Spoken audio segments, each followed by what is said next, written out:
Good evening. Haven't been doing videos for a while. Haven't been working in the shop for a while because I've been working on a home restoration, trying to get a house ready for sale. Anyway, I've got plenty of that work left to do, but I decided I was going to take a night off from that and just play in my shop. So, these are some gears I think I've shown before. Gears that I want to make replacements for. And you can see how sloppy they are. As far as the teeth go, the rest of the gears in the train don't look too bad. So it's this one and these two that are pretty bad.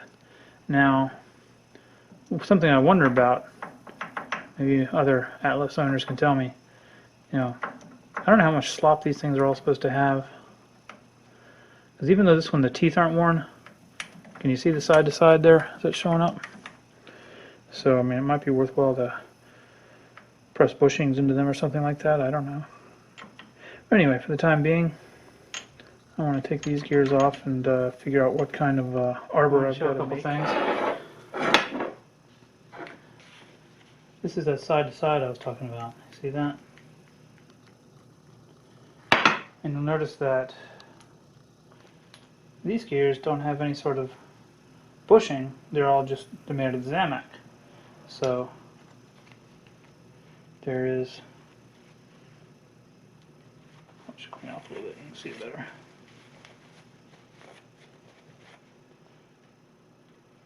Significant play there.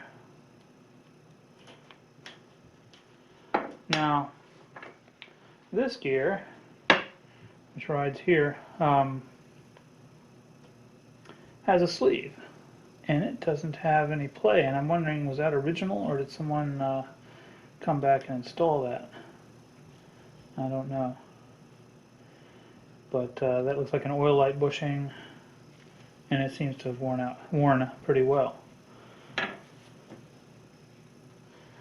So what I need to do right now is just get this diameter here, because I'm going to make myself an arbor that I'll use to spin my blank material down to the right size and prep it for cutting teeth.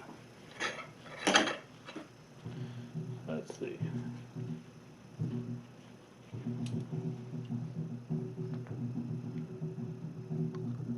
This is 0.494.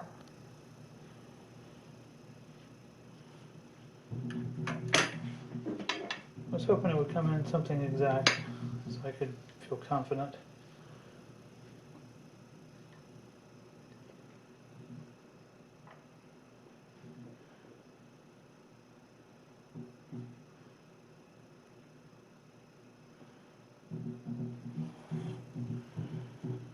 So we're at 0.497595. Yeah, 495. So do you think that started out as a ½ inch and it wore down?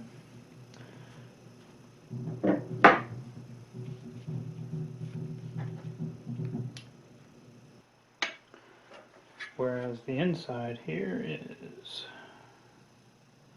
501.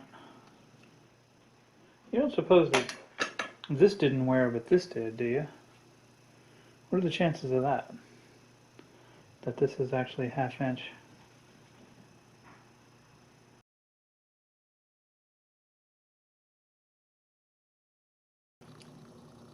The ID is 500 thousandths, and these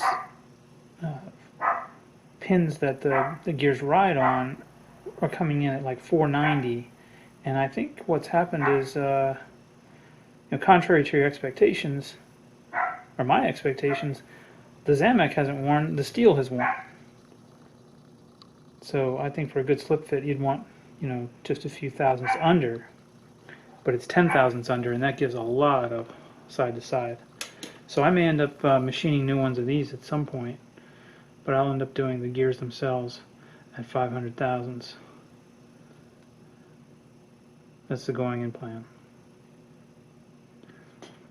So for right now I'm going to cut these my little discs, my blanks out at 1/2 inch.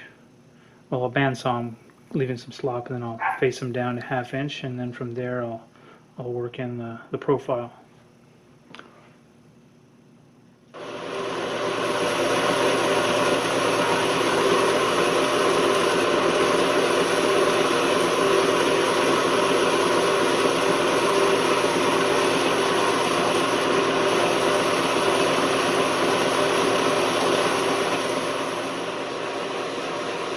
Since I got the collets set up anyway, I'm going to go ahead and make some of my sleeves to go on my mandrel.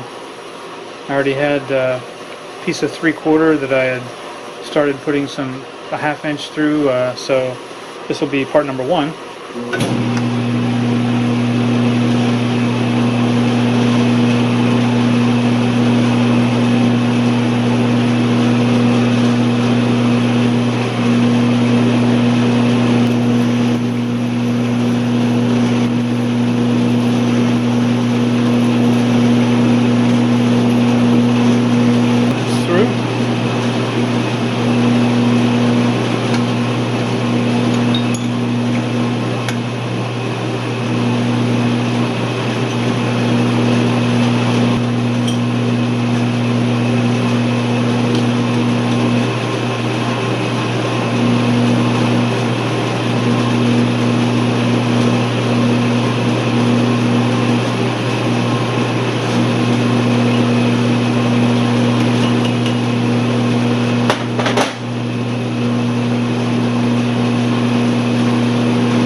Kerosene.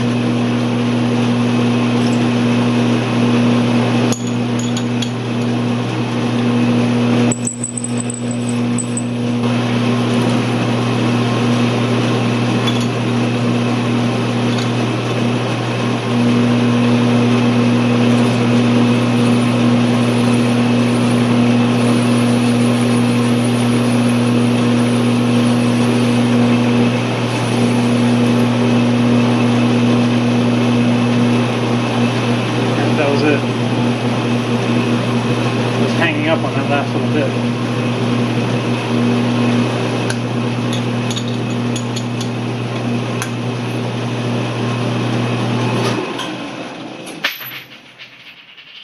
And that was my bandsaw finishing off. Perfect. Now this is fresh off the bandsaw. I gotta say, I'm pretty pleased with that. It's pretty darn amazing. Make sure I'm doing this right.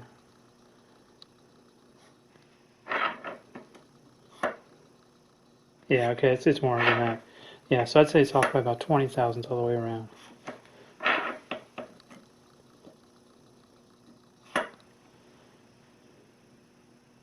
Yeah.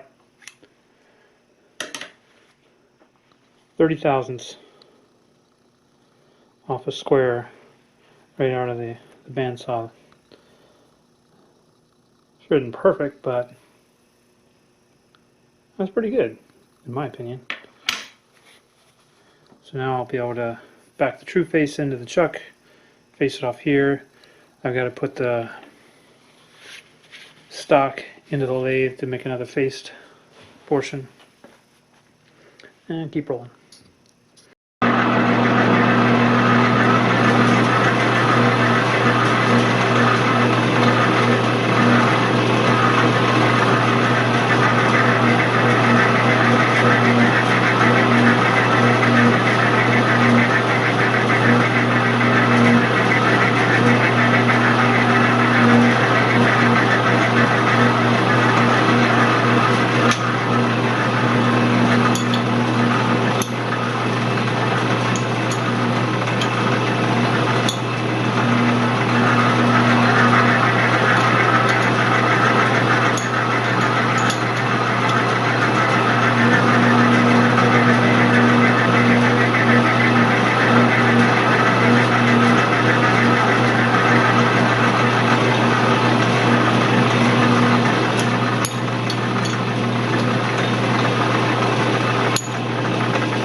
So a couple things, I don't know if you recognize this, but if you watched one of my older videos, this is what used to swing a couple of the pulleys down below on the under cabinet, and that's why the thing was all sloppy and I had to make a new one and repair the bearing and all that kind of stuff. Anyway, so I thought it would be poetic that this should now be used to make the mandrel for my gears that I'm making, and I'm going to do that. But just want to show this is where you run into the limitation of one of these type of collet holders. This is the type where it has a tapered end. It goes in, you have a drawbar, snugs it in from the other side. Now the alternative type is where you have built or bought one that screws on over top here, and then when you put the collet in, when clamping down with a nut, you can back your piece right up into the headstock.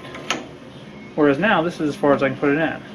So I would love to be able to use the collet for what I need to do right now, which is to clean up one of these ends flush, and then the other one I'm just gonna, I'm gonna put centers and yada yada. Anyway, I would love to be able to use this, but I can't because of that. I have all this hang out, stick out. Not to mention, with this particular design, you have a lot of stick out here already. So yeah, it is definitely worth doing to get yourself the other type, either buy or build the other type of collet holder that will allow you to put your stock through the headstock. Just in case you're wondering.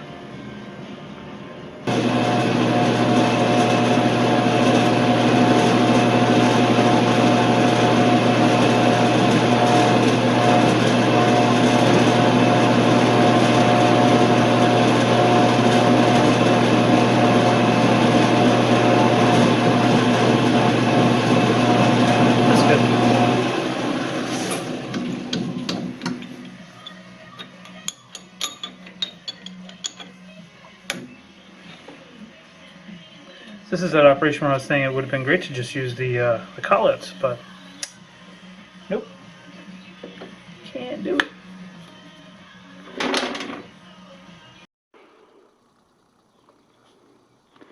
What do you think? Does that look a little sketchy? So, yeah, I got to figure a way, given the size of my lathe, and this is too big to go into my steady rest that I have. I have a steady rest for a 10-inch, which I built a little platform. Anyway, so what I'm going to do, because I need to be able to face this off. This is the bandsawed edge, and yeah, I need to be able to get a straight face here, bandsawed again, and move on down the line. So what I decided to do, I'm going to put this in, well, first I'm going to get this all nice and trued up. It looks pretty good right now, but I'll get out the the indicator and everything, get it all true. And then I'm going to run it in back gear to center drill it, and then I'll use a center, and then I'll just have to get as close as I can as far as this face. And that should be okay, because when I go to register, now I want this nice flat space back here, so that when I have the bandsawed edge over here, I can flip it over on the flat edge and register against the whatever chuck I use. And that should be okay if it has a little, nub in there for the first operation that I can then once I get the new bandsawed edge taken off, I can flip it back over and get rid of the little nub. So, ought to work, in theory. I'll be back.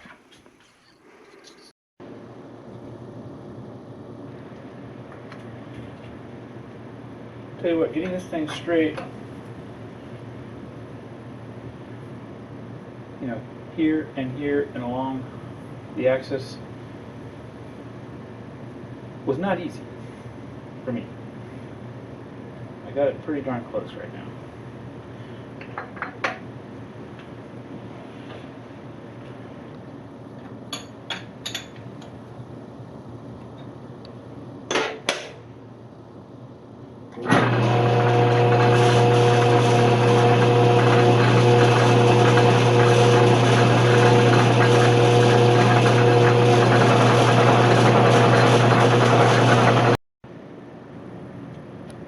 So as you can see, looking down there, that's about as close as I'm going to be able to get.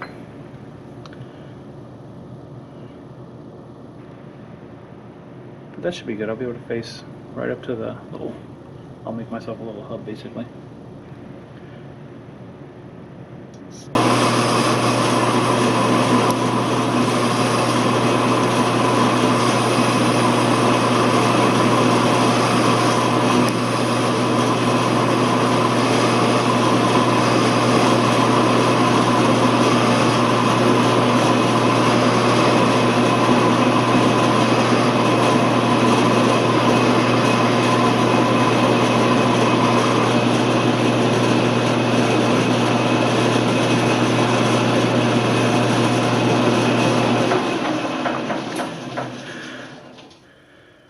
Alright, that's pretty good. That's as good as I'm going to get.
So there's my 4 blanks all done. This surface is the worst. So all the rest looking pretty good. Most of this will come off because the hub is the only part that's 1/2 inch thick, and then the gear itself is I think about a 1/16 down on each side. So this will be serviceable. Yeah, I think I'm probably going to stop it, and I got enough of this piece left to make the 2 spindle gears.